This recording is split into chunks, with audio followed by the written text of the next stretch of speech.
এই কোনো কিছু খেতে চাইলে যদি একটু ভালো লাগে তাহলে মনে একটু শান্তি লাগে, যে না অল্প খেলেও ভালো লাগে। সুবহানাল্লাহ। এই আমার রান্না বান্না শেষ, আলহামদুলিল্লাহ। সবাইকে সবাই কেমন আছেন? আশা করছি অনেক ভালো, আলহামদুলিল্লাহ রাব্বিল আলামিন। আপনাদের দোয়া আল্লাহর অশেষ রহমতে আমিও ভালো আছি, আলহামদুলিল্লাহ। আলহামদুলিল্লাহ। মানুষে বলে যে খেজুর খাইলে শরীর নাকি ভালো থাকে, শরীরে এনার্জি পাওয়া যায়। আসলে কোন এনার্জি পাওয়া যায় সেটা আমি আজকে আপনাদের সাথে শেয়ার করব। আরবিয়ানরা কেন এত খেজুর খায়? অনেকে রং ভাবে যে এটা এই এনার্জি সেই এনার্জি, ওইটা নাই বলি। আপুরা ভাইয়ারা কেউ রং ভাবে নেবেন না, সবার কাছে ক্ষমা চাই। কি এনার্জি আল্লাহ জানিস, কি এনার্জি পাওয়া যায় সেটা আমি বলি। এটা হয়েছে যেমন আমার লো প্রেশার। দেখেন আজকে 3 দিন ধরে আমি খাইতেছি, আমার শরীরটা আমি কি বলবো, আলহামদুলিল্লাহ আলহামদুলিল্লাহ আলহামদুলিল্লাহ মাশাআল্লাহ তাবারাকাল্লাহ। এটার যে কি যে একটা গুরুত্বপূর্ণ একটা ওষুধ সেটা আমি বলে বোঝাতে পারবো না। শরীর এত ভালো রাখে। আর লো প্রেশার সাথে সাথে আমি 2 দিন খাওয়ার পরে আজকে 3 দিনের দিন, তো এখন আমার শরীরটা এত সুস্থ হয়েছে, মাথার ঘুরানি চলে গেছে। তারপর আমার শরীর এত খারাপ লাগতো, আমি দাঁড়াইতে পারতাম না। দাঁড়াইলে আমার মনে হইতো আমার ডেক পেরে শিক্ষার আসতেছে। যদি এখন আমার দেশে হইতো আমি সাথে সাথে বিছানায় যাই শুয়ে পড়তাম, কিন্তু এখানে তো ওই অপশন নাই, এখানে কাজ করতে হবে, পরের বাড়ির কাজ। তো দেখেন আমি জুসটা আমি এত ভালো লাগতেছে আমার শরীরে, আমি এত ভালো একটা রেজাল্ট পাইছি এটা খাওয়ার পর, আলহামদুলিল্লাহ রাব্বিল আলামিন। আপনাদের সবাইকে বলি, সবাই চেষ্টা করবেন একটু একটু করেও খেজুর খেতে, ইনশাআল্লাহ। তো দেখেন এই হচ্ছে এনার্জি। শরীরে শক্তি না থাকলে শক্তি হইব, তারপর মাথা ঘুরানি থাকলে মাথা ঘুরানি চলে যাব। মানে অনেক, এটার হাদিসে লেখা আছে খেজুরের তুলনা হয় না। সুবহানাল্লাহ, খেজুরের তুলনাই হয় না। তো এর জন্য মানুষে বলে যে খেজুর খাইলে নাকি অন্যরকম একটা এনার্জি হয়। কি হয় না হয় আল্লাহ মাফ করো। তো দেখেন আমি এই যে এটা আমি শেয়ার করলাম আপনাদেরকে, বলতেছি যাদের শরীর দুর্বল, যাদের লো প্রেশার, সবসময় চেষ্টা করবেন খেজুর খেতে। আর আমার মতো যদি পারেন খেজুরের জুস। আজকে বাসায় নর্মাল দুধটা ছিল না, শুধু পানি দিয়ে আর খেজুর দিয়ে আমি এই জুসটা বানাইলাম। এই যে কিছুটা আমি খাবো এখন। আর টেস্টটা অনেক ভালো লাগে, শুধু আপনি জুস হিসাবেও খেতে পারেন, জুস হিসাবে। তো দেখেন এই হচ্ছে আজকে রেজাল্ট, আজকে আপনাদেরকে জানালাম। আপনারা ওটা চেষ্টা করবেন ইনশাআল্লাহ। যারা অনেক পরিশ্রম করেন, যারা শরীরে এই অনেক বোনের আছে বাসা বাড়িতে জব করে, কাজ করে, তো তারা দেখা গেছে হসপিটালে যেতে পারে না, ভিটামিন খেতে পারে না, ক্যালসিয়াম খেতে পারে না, তাদের জন্য আমি সাজেস্ট করব যে আপনারা এটা খাবেন। তা আমার বিষয়ে আমি কিন্তু এতটাই বলি না যে আমার সাইডটা। সবাই কেমন আছেন? আশা করছি অনেক ভালো, আলহামদুলিল্লাহ রাব্বিল আলামিন। আপনাদের দোয়া আল্লাহর অশেষ রহমতে আমিও ভালো আছি, আলহামদুলিল্লাহ। তা আজকে দেখতেছেন আজকে 3 দিন ধরে আমার এত ভালো লাগতেছে শরীরটা, আমি কাউকে বলে বোঝাতে পারবো না যে কতটুকু আমি ভালো ফিল করতেছি। আসলে এটা পুরাটাই হয়েছে খেজুরের একটা ভিতরে দুর্বলতা, শরীর হরান করা, তারপর এই মাথা এদিক দিয়ে, 2 সাইড দিয়ে, এদিক দিয়ে জ্বলতো, এদিক দিয়ে জ্বলতো, এত খারাপ লাগতো, আমি কাউকে বলে বোঝাতে পারবো না। আসলে একবার গেছিলাম হসপিটালে, ওইবারও একই কথাই বলছে, এইবারও হসপিটালে গেছি একই কথাই বলছে যে তোমার প্রেশার লো, আর তোমার মানে চিনি একদম কমে গেছে, চিনি মানে 3%-এর মধ্যে 1% আছে। আর যদি 1%-এর চেয়ে যদি আরও কমে তাহলে মৃত্যু একদম ডাইরেক্ট। তো আমি ওই দিনকার আমি আপনাদের সাথে ওইভাবে বলতেও পারি না, হঠাৎ করে উপরে যাইতেছি, আমার শাড়ি পিছনে, আমি এসেছি সামনে, হুট করে আমার মাথায় এমন চক্কর মারছে, এক চক্করে আমি ঠাস করে এইভাবে ওয়ালটা ধরছি। পরে স্যার বলতেছে যে কি হয়েছে, পরে এমনি বড় বড় চোখ করে ফেলাইছে। আমি কই না কিছু না। আমি কখনোই কিন্তু, হয়তো অনেকে বলবেন যে তুমি কি অভিনয় করো তোমার স্যারের সামনে, না আমি কখনোই অভিনয় করি না, কোনোভাবেই না। আমার হাজার কষ্ট হইলেও আমি তাদের কাজটা সুন্দরভাবে করার চেষ্টা করি, তাদেরকে বুঝতেই দেয় না যে আমি অসুস্থ। কিন্তু ওনারা এত বছর পরে আরও একবার যখন পুরান বাড়িতে ছিলাম, তখন একদিন সকালবেলা এরকম হয়েছিল, এই হুট করে আমি মাথা ঘুরে পড়ে গেছিলাম। আমার এই যে প্রেশারটা যে লো, এটা আসলে যখন অতিরিক্ত কাজকর্ম করি, বাইরে ঘরে উপরে নিচে দৌড়াদৌড়ি বেশি হয়, তখন এরকম অবস্থা হয়। আর এখন তো মনে করেন মুরব্বী আন্টি আসছে, সবসময় বাসার মধ্যে মেহমান থাকে, আমি কাজ করে নিঃশ্বাস নিতে পারি না, এতই কিন্তু সবই আমার করতে হয় ধরতে গেলে। রাবেয়া করে টুকিটাকি, আর সারাটা দিন মুরব্বি আন্টি ডাকাডাকির মধ্যে তাদের অর্ধেক সময় চলে যায়। তো এখন পরিশ্রম অনেকটাই বাড়ছে আলহামদুলিল্লাহ, সব কিছু মিলে আলহামদুলিল্লাহ। বাট আমি এই জিনিসটা আর ছাড়বো না, খেজুরের জুস খাওয়াটা আর ছাড়বো না, এটা আমি কন্টিনিউ করেই যাব।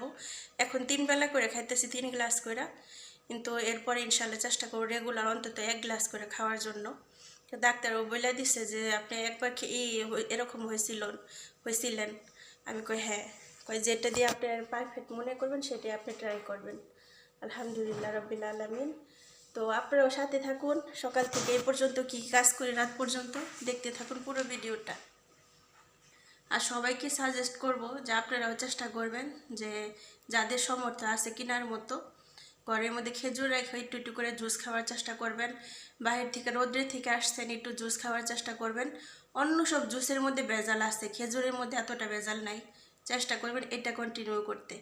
আপনারা ম্যাঙ্গো জুস বাহির থেকে কিনে আনেন, এটার মধ্যে অনেক কেমিক্যাল দেওয়া, তারপর অনেক কিছু। একমাত্র আমি মনে করি নিজের গাছের ফ্রেশ ফলের সবজি এইটাই হচ্ছে ফ্রেশ, এছাড়া কোনো জিনিসই ফ্রেশ না। আর খেজুরটার মধ্যে কোনো মেডিসিন হয়তো বা দেয় না, জানি না আমি কতটুকু হয়। তো এটা মনে করি ভালো শরীরের জন্য। বাকি আমি তো বাহিরের জুসটাও সহজে পছন্দ করি না, বাহিরে কোনো কেনাকাটা জিনিসই আমি খেতে পছন্দ করি না, খুবই কম। তো আপনারাও ট্রাই করবেন ঘরে ন্যাচারাল কিছু খাওয়ার জন্য।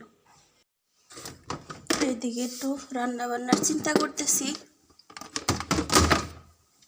দেখি আমার জন্য কি রান্না করা যায়।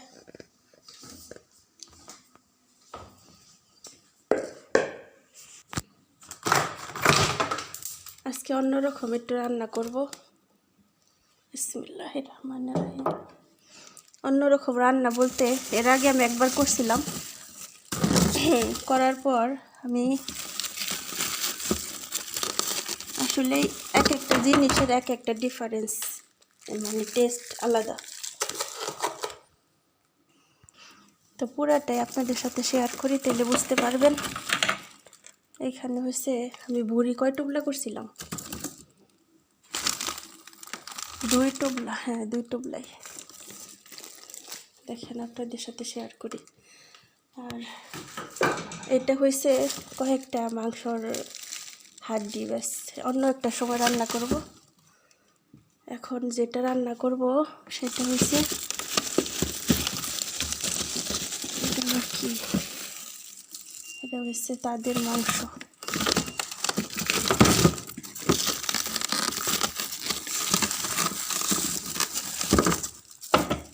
তাদের মাথার রাস, এটা মাথা। যাই হোক, শেয়ার করি আপনাদের সাথে ডিফারেন্স। এটা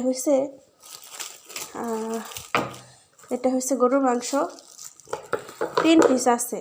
তো এই 3 পিস কি রান্না করব, এইটা দিয়া আজকে আমি এইটা রান্না করব। বুড়িটা একবার রান্না করছিলাম, ভালোই লাগছে। তো এবারও আপনাদের সাথে শেয়ার করব।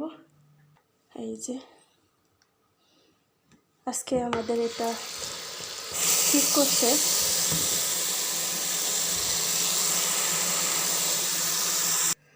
তো এই যে গরুর মাংসটা আর বুড়িটা কেন 2টা একসাথে করলাম সেটাও আপনাদের রান্নার সময় শেয়ার করব ইনশাআল্লাহ। তো ডিটেলস এখন একটু বলি। সেটা হচ্ছে এই মাংসটা পুরাতন, প্রায় 1 মাস আগের, 1 মাস আগের আপনাদের সাথে শেয়ার করি নাই। তো এটা হচ্ছে খাসির ভুঁড়ি। তো পুরাতন মাংস ঘরে থাকলে অনেক সময় রান্না করলে কি হয়, টেস্ট ভালো হয় না। তো যেহেতু এগুলি ফ্রেশ না, কিনা দোকান থেকে কিনা মাংস, তো আমার কাছে ফ্রেশ মনে হয় না। তো 1 মাস আগের মাংস আর হয়েছে বুড়িটা যেহেতু ভাজা করব, তো মাংসটার সাথে ছোট ছোট করে পিস করে কাইটা সাথে যদি আমি এই ভাজা করি, তাহলে মাংসর টেস্টটা কিন্তু মানে পুরাতন যে আগের যে একটা গন্ধ, এটা থাকবে না। আর কি হবে, মানে আপনি বুঝতেই পারবেন না যে মাংসটা পুরাতন। যদি কেউ এরকম থাকে, পুরাতন মাংস আছে না অনেকে, আমরা যে পুরাতন মাংসটা খেতে চাই না, ভাল লাগে না, কিন্তু এরকম করে আইডিয়া করে রান্না করতে পারেন। মাংস আমরা দেখবেন অনেক সময় খাসির বট কিংবা গরুর বটও রান্না করি, মাংস রান্না করি। খাওয়ার সময় যদি এক পেটে যায়, রান্নার সময় কেন একসাথে করতে পারবো না। তো আমি একবার রান্না করে দেখছি, টেস্ট করছি, মানে খুবই ভালো লাগছে। তো ডিফারেন্স হইলেও তেমন একটা বোঝা যায় না, ঠিক আছে। তো এই আর কি। তো যাই হোক, দুটো একসাথে রান্না করব, আপনাদের সাথে শেয়ার করব, সাথেই থাকুন। আর এদিকে অনেক কাজ আছে, এগুলো করব, তারপরে রান্না বান্না। সময়ের অভাবে আর আপনাদের সাথে শেয়ার করতে পারলাম না। এই যে রান্না করলাম আলহামদুলিল্লাহ। তো আমি এখানে আবারও আলু দিছি, কারণ আমার কাছে না আলুটা ভালো লাগে, অনেকের কাছে আছে না আলু প্রিয়, আমার কাছে তাই। তো দেখেন রান্না করছি, আপনি এইভাবে রান্না করলে কখনোই বুঝতে পারবেন না কোনটা মাংস আর কোনটা হয়েছে বট, কোনোটাই বোঝা যাবে না। আর টেস্ট নাই বললাম, আলহামদুলিল্লাহ আলহামদুলিল্লাহ। যে আসলেই কোনো কিছু খেতে চাইলে যদি একটু ভালো লাগে তাহলে মনে একটু শান্তি লাগে, যে না অল্প খেলেও ভালো লাগে। সুবহানাল্লাহ। এই আমার রান্না বান্না শেষ আলহামদুলিল্লাহ, এখন খাওয়ার পাল্লা। তো কে কে খাবেন চলে আসুন। আসলে আপনারা ট্রাই করে দেখবেন যে কিছু কিছু সময় আমাদের কিছু মাংস থাকে যা একটু 1-2 মাস সময় হয়ে যায়, তখন আর খেতে ইচ্ছে করে না, তখন আমরা এইভাবে করতে পারি। যে কোনো মাংস একটু ভাজা ভাজা করলে, আর এটা কিন্তু কোনো ধরনের পানি আমি অ্যাড করি নাই, ইভেন আমি এটার মধ্যে মশলা কষাইও নাই, সব কিছু একদম মাখায় চোখায়া তারপরে গরম মশলা তেলের মধ্যে দিয়ে আমি বাগার দিয়ে দিছি। আলহামদুলিল্লাহ রব্বিল আলামিন। তা আপনাদের কাছে কেমন লাগলো কমেন্টে জানাবেন।